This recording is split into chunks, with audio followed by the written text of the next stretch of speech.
Bem, se tudo deu certo, esse vídeo está saindo no dia 6 de setembro, que é mais conhecido por aí como o Dia do Sexo, já há alguns anos, e só o histórico de criação dessa data, né, por causa do 69 e da posição sexual, já renderia uma discussão interessante que eu não farei aqui, mas o fato é que pensando nisso, eu resolvi fazer a parte 2 de uma lista de 13 indicações de literatura obscena para vocês.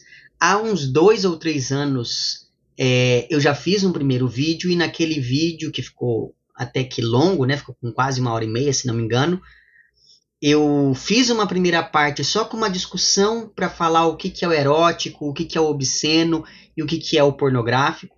Então, não vou recuperar essa discussão aqui. Caso você se interesse por esse recorte mais teórico sobre esse assunto, veja lá aquele meu vídeo, que vai estar na descrição.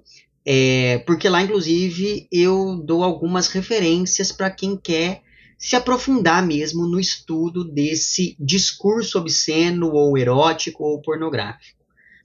Para o vídeo de hoje, eu vou afunilar um pouco a discussão em relação àquele vídeo anterior, porque aqui, primeiro, eu não farei essa discussão mais teórica, e segundo, naquele primeiro vídeo, eu falei de autores e autoras de diversas nacionalidades e que escreveram em diversos gêneros textuais, e aqui eu vou me centrar mais em contos eróticos brasileiros.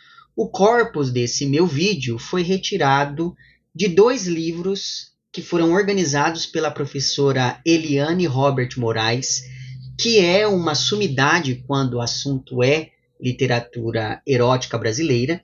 E esses 2 livros são O Corpo Descoberto, Contos Eróticos Brasileiros, que foram publicados entre 1852 e 1922. E o outro livro é O Corpo Desvelado, que reúne contos eróticos brasileiros que foram publicados originalmente entre 1922 e 2022. Enfim, então, eu usei esses 2 livros aqui. Poderia ter colocado outros contos que não estão aqui presentes, mas eu resolvi, enfim, manter esse recorte muito específico a partir da escolha prévia aqui da professora Eliane Robert Moraes. E aí, como leitura complementar, digamos assim, eu indico fortemente este livro chamado A Parte Maldita Brasileira, Literatura, Excesso, Erotismo, que é um livro teórico também da Eliane Robert Moraes, que já pelo título, né, esse A Parte Maldita, faz uma referência muito explícita e direta ao texto do Bataille com esse mesmo nome, né, A Parte Maldita. Mas enfim, então fica aqui como sugestão de leitura complementar, mesmo porque aqui a autora ela estabelece alguns comentários, ela faz alguns ensaios muito interessantes sobre alguns dos contos que ela coloca aqui, alguns dos quais, inclusive, eu acabei colocando nessa minha lista. Então, fica aqui a minha recomendação. Então, sem mais delongas, o conto que ocupa o 13º lugar nessa lista foi publicado originalmente em 1897 pelo Olavo Bilac em um livro chamado Contos para Velhos, e o título deste conto é O Diabo.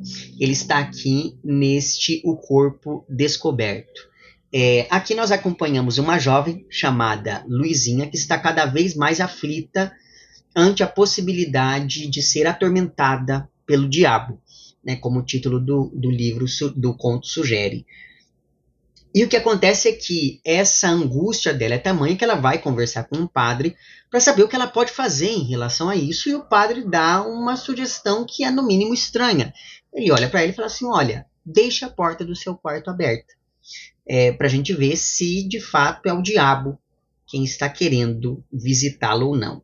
Não direi como esse conto se encaminha para o final, até porque é um conto muito curto, ele tem 3 páginas, mas eu acho muito interessante conversar com ele para poder dizer para vocês que, em muitos casos, essa temática erótica vem de mãos dadas com o humor e com uma sugestão que é muito mais interessante do que o simples revelar. Daí mesmo é que vem essa característica mais erótica desse tipo de texto.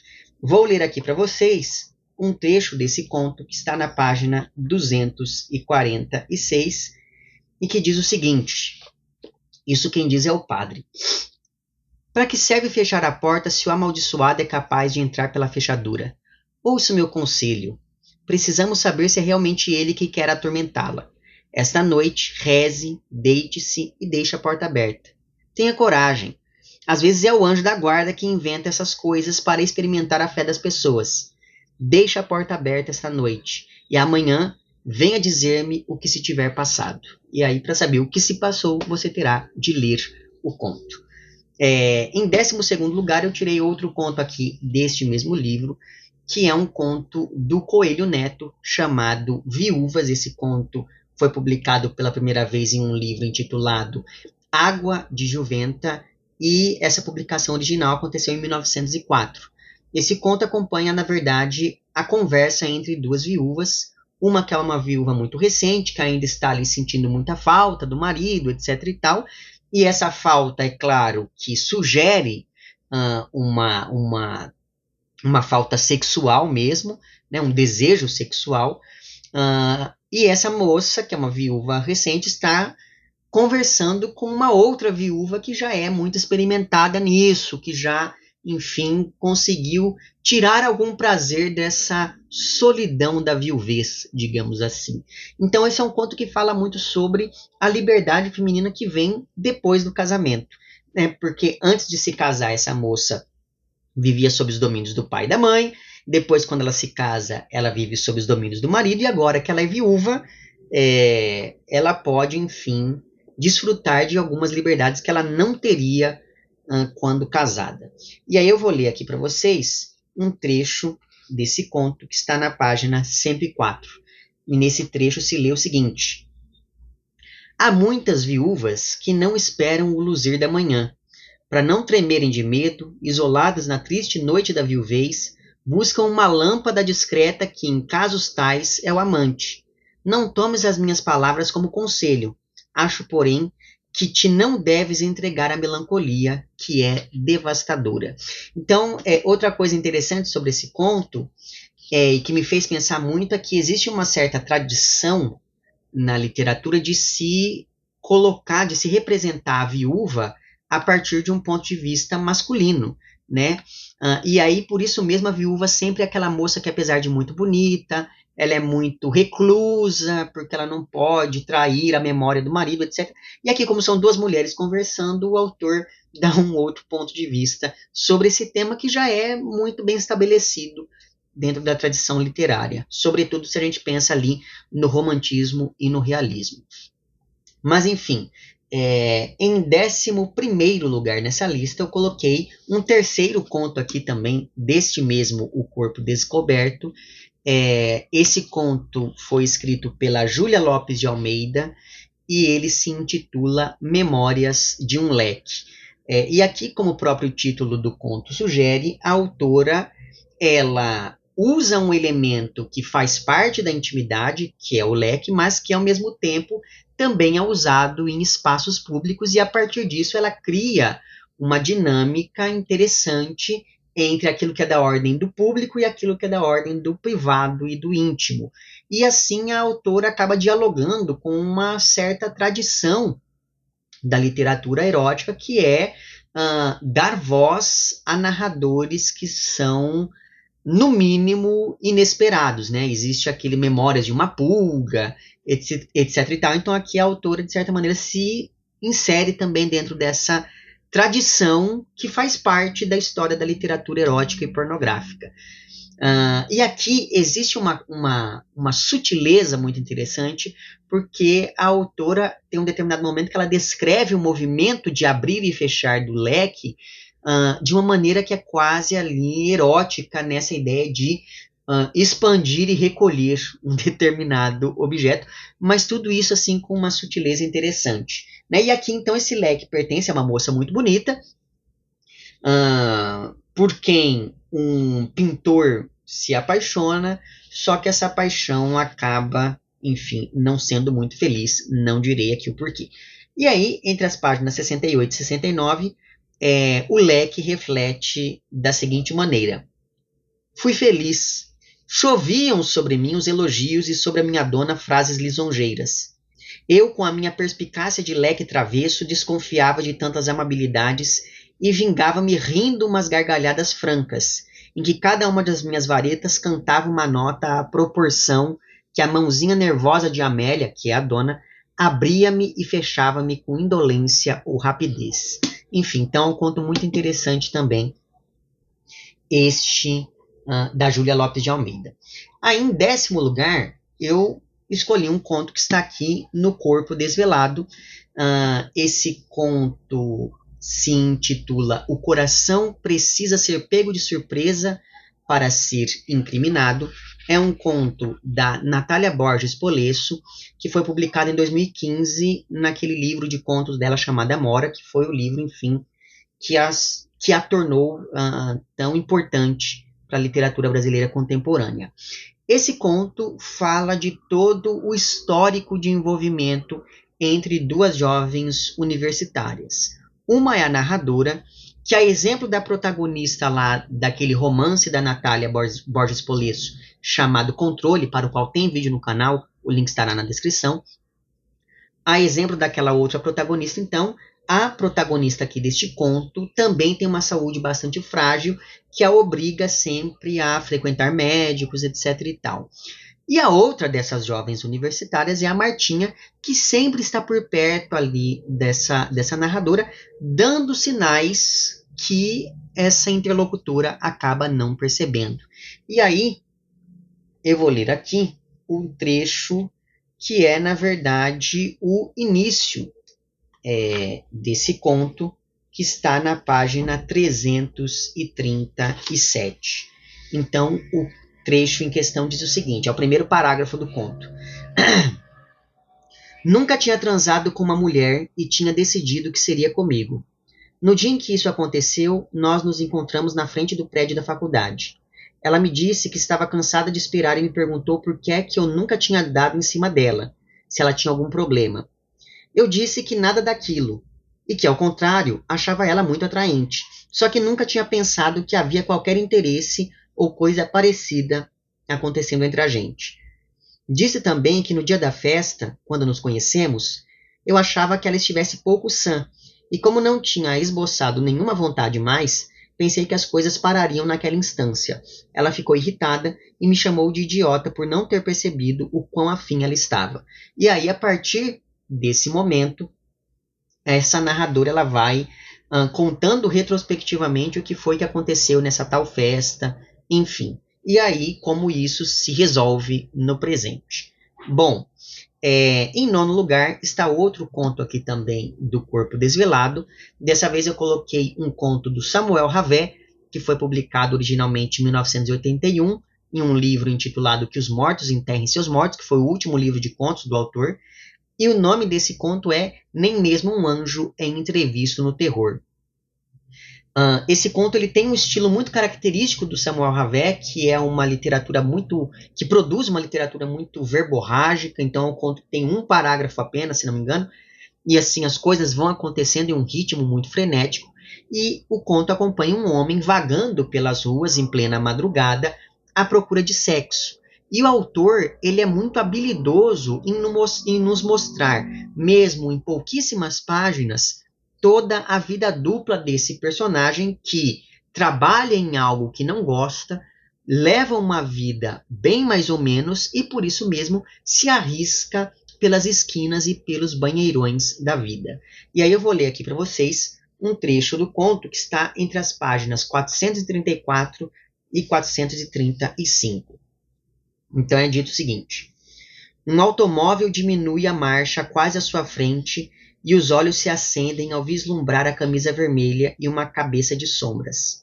Desloca-se para o meio-fio, mas o carro estaciona além, junto a um negro magro e aliado. Hesita, coça a braguilha e uma cabeça se aproxima do vidro baixado. O negro se curva, cumprimenta com a mão displicente, responde vago às perguntas, acende um cigarro, ergue os olhos em direção ao aterro, enquanto, de cotovelo na porta, curvado, ampara o corpo com uma ideia de equilíbrio. A mão lânguida do interior roça seus dedos e descansa no dorso. Os dedos do negro se agitam, gira a palma e os dedos se entrelaçam. O negro sorri. A feição austera se dissolve e a expressão moleque se ilumina numa expressão inaudível. A costela pressionada às grades reprime um soluço interior, inveja de uma espontaneidade nunca vivida. O carro se afasta. Então veja que aqui, logo nesse finalzinho, existe uma troca de ponto de vista interessante, né? Entre o que está acontecendo entre esse rapaz negro e essa pessoa que está dentro do carro e esse protagonista que observa tudo à distância. E aí eu pulo aqui uns trechos e continuo. Mas faltava o mictório. Amônia e desinfetante sufocando, às vezes arrancando lágrimas de corpos mais ou menos imóveis, acariciando membros em contemplação e masturbação. Por ali terminava suas noites, antigamente, na expectativa de uma sucessão de acasos que lhe permitisse enfim uma presença a dois em que toda a fome afetiva se realizasse num contato sôfrego de dedos ou lábios, no intervalo de uma presença e outra presença. Enfim, e aí o texto continua. Uma coisa que eu estava quase me esquecendo de comentar com vocês, mas que chamou muito a minha atenção quando eu me deparei aqui com a seleção feita pela Eliane, é a seguinte: vários dos autores aqui presentes também são autores que estiveram naquelas minhas listas de escritores e escritoras a se conhecer, como é o caso do Samuel Havé, do Valêncio Xavier, que está aqui também. Aqui nós temos a Crisanteme, que eu mencionei em um vídeo anterior. Aqui nós temos um conto do Lúcio Cardoso, que eu mencionei em um vídeo no qual eu indiquei 13 contos desse autor. Então, enfim, eu me senti muito contemplado por essa seleção feita aqui pela autora nesses 2 volumes. Mas, enfim, em 8º lugar nessa minha lista, eu coloquei um conto chamado A Dama do Lotação, que foi publicado pelo Nelson Rodrigues naquela coluna dele chamada A Vida Como Ela É, que aconteceu ali, essas publicações dessa coluna aconteceram entre 51 e 61, se não me engano. E aí, como só ia acontecer nos textos desse autor, aqui tudo começa com relativa tranquilidade na vida de um casal de classe média, levando ali uma vidinha ordinária, até que algo acontece para desestabilizar essa tranquilidade e mostrar que nem tudo são flores na vida dessa classe média suburbana. No caso, aqui, nesse conto chamado A Dama do Lotação, esse elemento desestabilizador é o adultério, uma vez que a tal Dama do Lotação é uma mulher casada que simplesmente decide trair o marido para poder fugir ali do marasmo. Tanto que ela o trai com qualquer um e não com alguém em específico, o que acaba se tornando um grande problema para esse marido traído, porque isso mostra que não é que a mulher está traindo ele porque ela gosta de um outro homem, porque ela se apaixonou por outro. Não, ela simplesmente faz isso para poder ter uma vida mais agitada. Mas enfim, como só é acontecer nos textos do Nelson Rodrigues, esse tem um estilo muito, muito único, né? O autor, ele sabia envolver muito bem os seus leitores. E é claro, fica aqui a recomendação também do filme, né? Da Dama da Lotação, que adapta aqui essa história. Mas enfim, deixa eu passar a moto aqui. Vou ler aqui um trecho que está entre as páginas 374 e 375, que diz o seguinte: um mês depois do casamento, todas as tardes, a dama do lotação saía de casa, apanhava o primeiro lotação que passasse. Sentava-se num banco ao lado de um cavalheiro, podia ser velho, moço, feio, bonito, e uma vez, foi até interessante, coincidiu que seu companheiro fosse um mecânico de macacão azul que saltaria pouco adiante. E aí eu pulo um trecho. Mecânico e desconhecido. 2 esquinas depois, já cutucara o rapaz. Eu desço contigo. O pobre diabo tivera medo dessa desconhecida linda e granfa. Saltaram juntos, e esta aventura inverossímil foi a primeira, o ponto de partida para muitas outras. No fim de certo tempo, já os motoristas das lotações a identificavam à distância, e houve um que fingiu um enguiço para acompanhá-la. Mas esses anônimos que passavam sem deixar vestígios amarguravam menos o marido. Ele se enfurecia na cadeira com os conhecidos. Por que ele se enfurecia com os conhecidos? Porque ele descobre todas essas circunstâncias porque um dia um amigo dele vai jantar em sua casa e em um determinado momento esse marido traído olha por baixo da mesa e vê que existe ali um contato entre a mulher e esse amigo, e aí ele começa a desconfiar que tem algo errado, enfim. Então fica aqui essa recomendação. Em sétimo lugar, eu coloquei um texto de um dos meus autores favoritos da vida, que é o Valêncio Xavier. Esse texto foi publicado originalmente em 2002 em um livro chamado Mês da Gripe e Outros Livros, e esse conto se intitula O Mistério da Prostituta Japonesa. Esse tal mistério já começa pela construção do texto, que, seguindo um estilo que é muito característico dos textos do Valêncio Xavier, esse texto é feito a partir da colagem entre palavras e imagens. E em alguns momentos, esses textos que estão aqui estão em japonês, o que nos impele a tentar ali decifrar o que está escrito, e assim a gente também participa um pouco dessa narrativa que, por nos esconder algo, é formalmente erótica, já que é só aos poucos que as coisas vão se revelando. Então, a própria construção do texto tem algo de erótico quando a gente pensa mesmo nesse estilo do autor. Então, por exemplo, não sei se vai dar para vocês verem aí, mas existem várias falas que estão em japonês. Existe aqui, enfim, uma imagem que é a imagem do quarto, onde as coisas se passam, enfim. Não sei se focou aí para vocês, espero que sim. Mas vamos lá.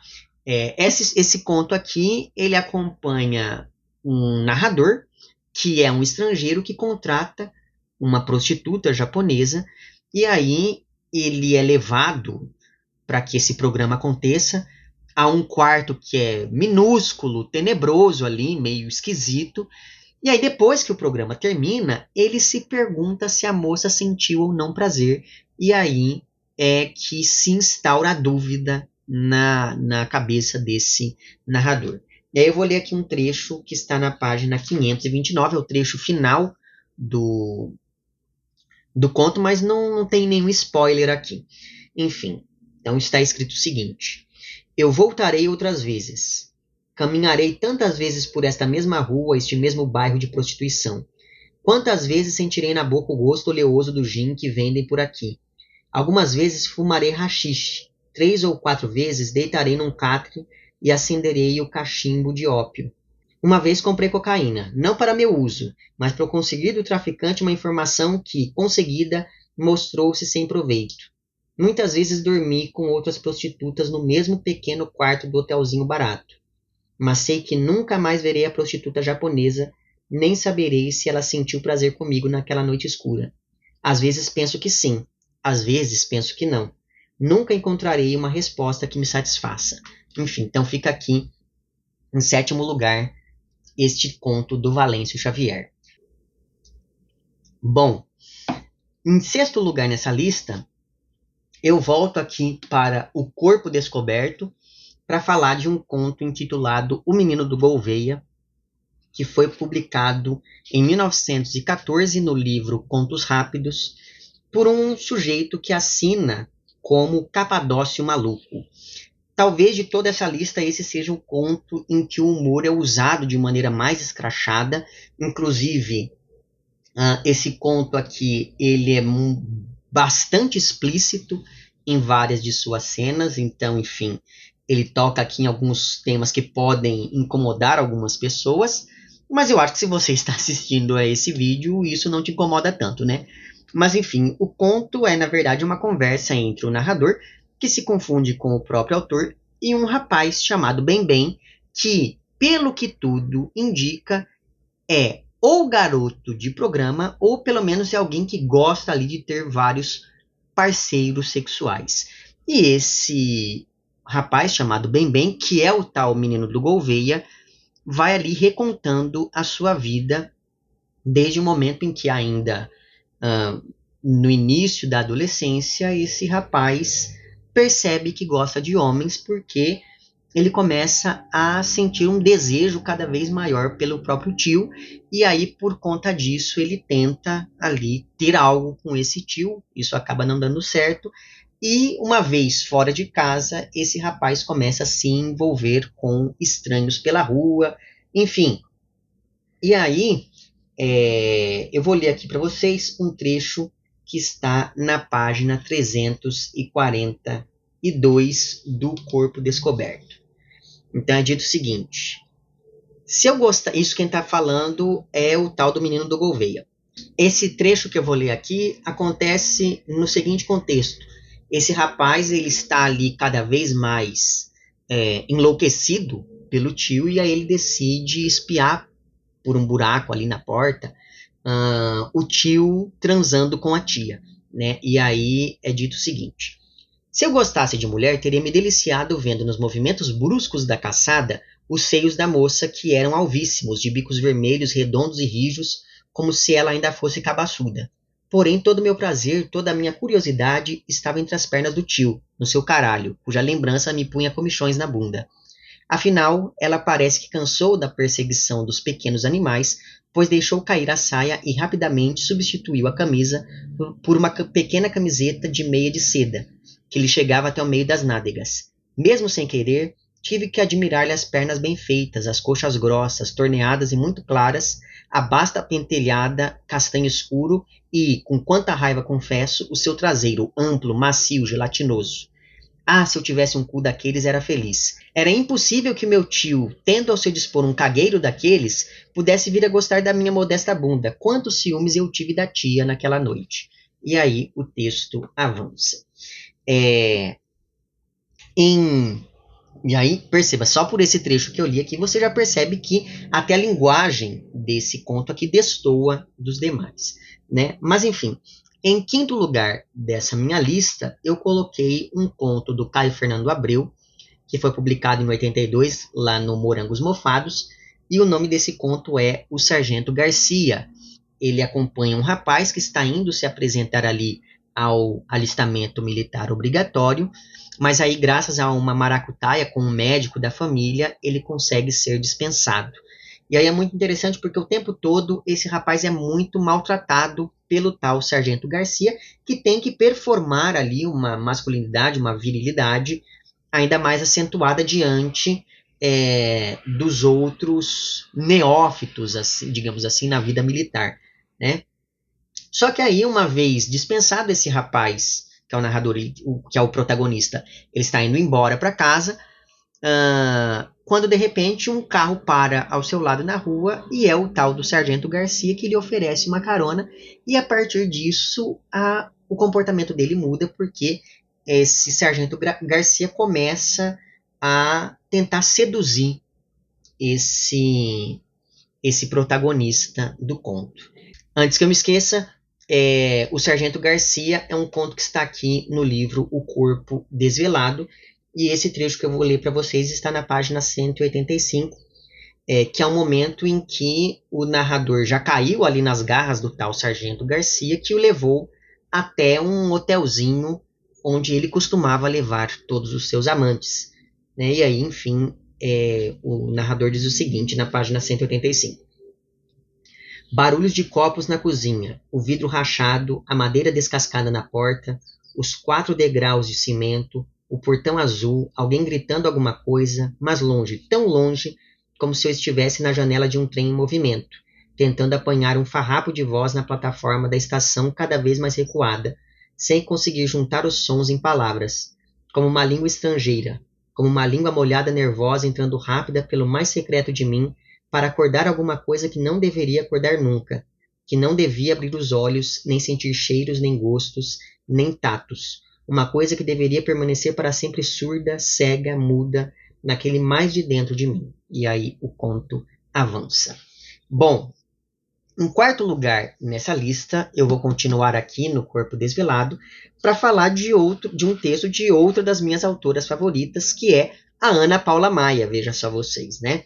Inclusive, esse conto aqui destoa bastante das outras publicações que eu havia lido dessa autora, sobretudo porque aqui nós temos uma personagem feminina como protagonista, que é algo pouco comum, pouco comum não, ainda não tinha visto algo assim na obra da Ana Paula Maia.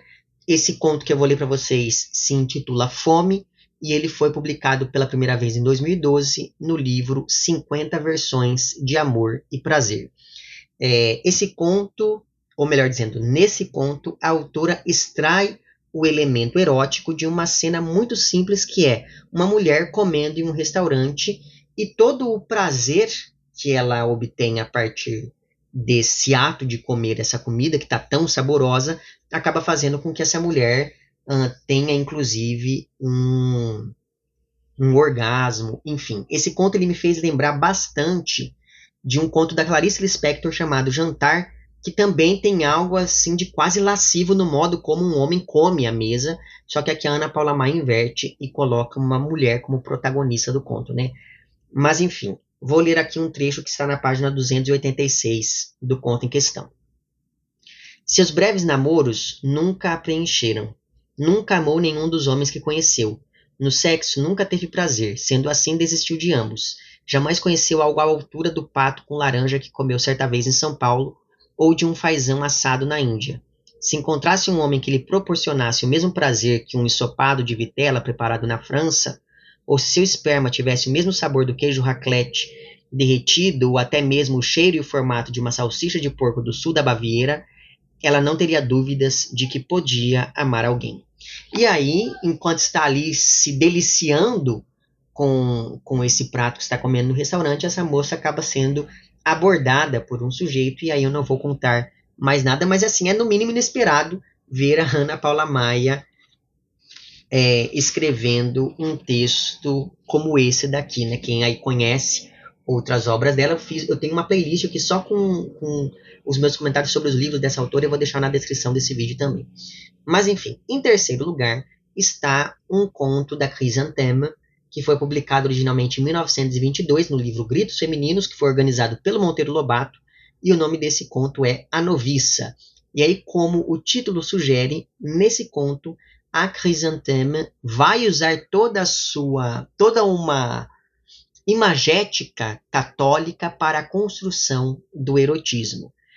Isso porque aqui existe o contraste, o conto ele se passa em um convento, e existe o contraste entre uma madre superiora mais velha e bastante rígida e enérgica, e por outro lado, essa noviça que de repente começou a ficar muito distraída, começou a agir de um modo estranho, a se trancar com frequência em seu quarto, e principalmente essa noviça começou a ter ali um brilho muito estranho no olhar, sendo que o passado da moça já depunha contra ela, uma vez que a coitada foi parar ali nesse convento, não por vocação divina, mas sim porque ela acabou enfrentando uma desilusão amorosa que a levou até aquele lugar. Só que, aparentemente, ela ainda não esqueceu o mundo do lado de fora do convento, e aí eu não vou poder entrar em maiores detalhes, mas é um conto muito interessante, tá? Eu vou ler para vocês um trecho que está na página 482 desse conto. Então, nesse trecho se lê o seguinte. Isso daqui, o narrador está acompanhando o ponto de vista da Madre Superiora. Notou que ela, a noviça, tinha os olhos brilhantes e que seus lábios rubros pareciam úmidos, como se pedissem beijos impuros. Todo o vulto da linda noviça respirava volúpia, desprendendo fluidos suaves que a rodeavam de uma auréola de vida e de amor. A pobre superiora tremeu e decidiu inquirir do que havia na cela de sua freira, que lhe dava aquela expressão ardente e sensual ao rosto, jamais pálido e envolto no santo véu. E aí, para você saber o que acontece, você vai ter que ler o conto. Em segundo lugar, nessa minha lista, eu coloquei um conto que está aqui no Corpo Descoberto, que é um conto que poderia ser encarado tanto quanto um conto erótico, quanto como um conto de horror. Tanto é assim que eu já vi esse conto aqui, nessa antologia de contos eróticos, mas eu também já vi esse conto em antologias de textos de terror da literatura brasileira. Eu estou falando aqui de um livro, de um conto chamado Dentro da Noite, que foi publicado em 1910, em um livro de mesmo nome, que é, enfim, um livro do João do Rio.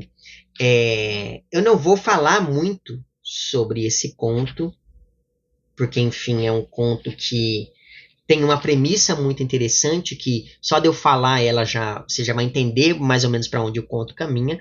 Mas, enfim, esse conto ele mistura, então, terror e erotismo ao falar desse sujeito que um belo dia descobre que tem um fetiche muito específico, que é o fetiche de espetar o braço de mulheres.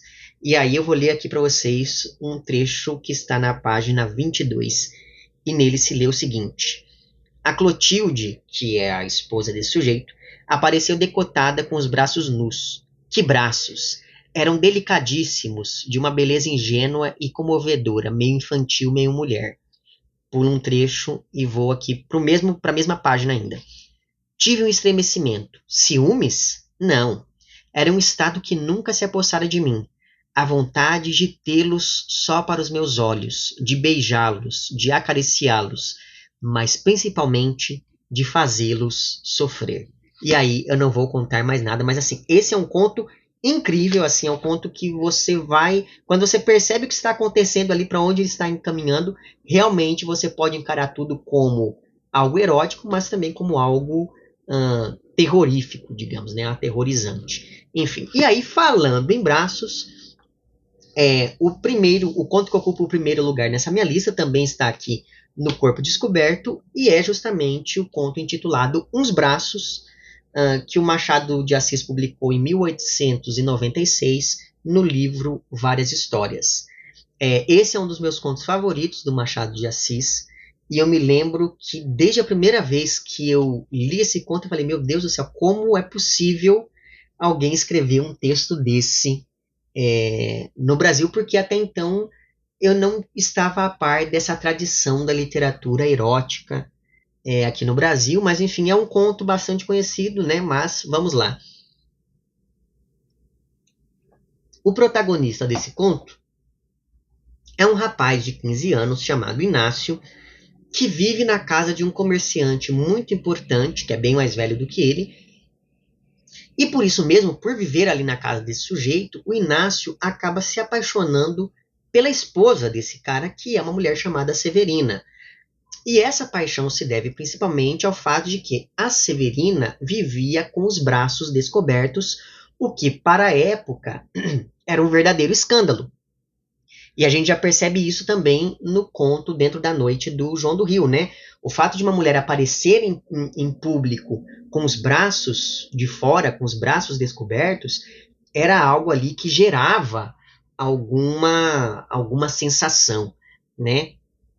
E aí é muito interessante o modo como Machado de Assis consegue construir o erotismo a partir da imagem desses braços que de vez em quando se dão a ver. E o final desse conto é espetacular. Mas enfim, vou ler aqui para vocês um trecho que está na página 182 do conto.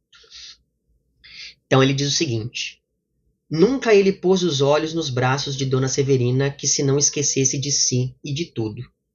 Também a culpa era antes de Dona Severina em trazê-los assim, nus constantemente.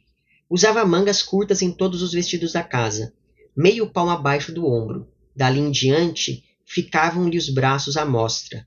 Na verdade, eram belos e cheios, em harmonia com a dona, que era antes grossa que fina, e não perdiam a cor nem a maciez por viverem ao ar. Mas é justo explicar que ela os não trazia assim por faceira, senão porque já gastara todos os vestidos de mangas compridas. De pé, era muito vistosa. Andando, tinha meneios engraçados.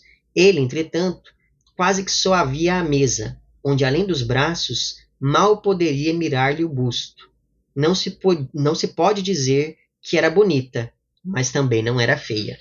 Enfim, então o conto quase todo acompanha o ponto de vista desse rapaz, só que aí, conforme o texto avança, essa perspectiva vai mudando e a gente começa a perceber um pouco dos pensamentos da própria Dona Severina em relação a esse rapaz que, como eu disse, tinha apenas 15 anos, mas que estava ali já entrando na vida adulta, digamos, né? Leia esse conto porque é incrível. Na verdade, leia todos os contos porque eles são incríveis. Fica aqui a minha enfática recomendação para que você conheça os 2 volumes aqui, né? Tanto o Corpo Desvelado quanto o Corpo Descoberto. Como eu disse, eles foram organizados pela Eliane Robert Moraes, foram publicados recentemente pela editora CEP, que, enfim, faz parte ali do grupo editorial daquele suplemento Pernambuco, se não me engano, né, o jornal literário lá, enfim. Então fica aqui a minha recomendação enfática desses 2 livros, e fica a minha recomendação também para que você leia aqui A Parte Maldita Brasileira, Literatura, Excesso e Erotismo, da mesma organizadora aqui desses livros. Esse livro aqui ele foi publicado pela Tinta da China, enfim, então fica a minha enfática recomendação de todos esses textos, porque aqui a autora faz algumas reflexões teóricas sobre alguns dos contos que eu comentei aqui com vocês e sobre alguns outros também. Enfim, vou deixar na descrição o link para todos esses vídeos que eu fui citando ao longo da minha fala, e constará também na descrição desse vídeo o link para o meu perfil no Apoia-se. E assim, caso você queira e possa contribuir financeiramente com esse meu trabalho por aqui no YouTube, é só você entrar em contato com os planos de apoio e também com as recompensas equivalentes a cada um desses planos. Fica aqui o meu agradecimento às pessoas que já contribuem. E para você que quer fazer isso, mas que não pode fazê-lo financeiramente, é só você mostrar para o algoritmo dessa plataforma que meu conteúdo é relevante de algum modo. Então curta o vídeo, comente, compartilhe, etc e tal, certo? Vemo-nos então nos próximos vídeos e um amplex.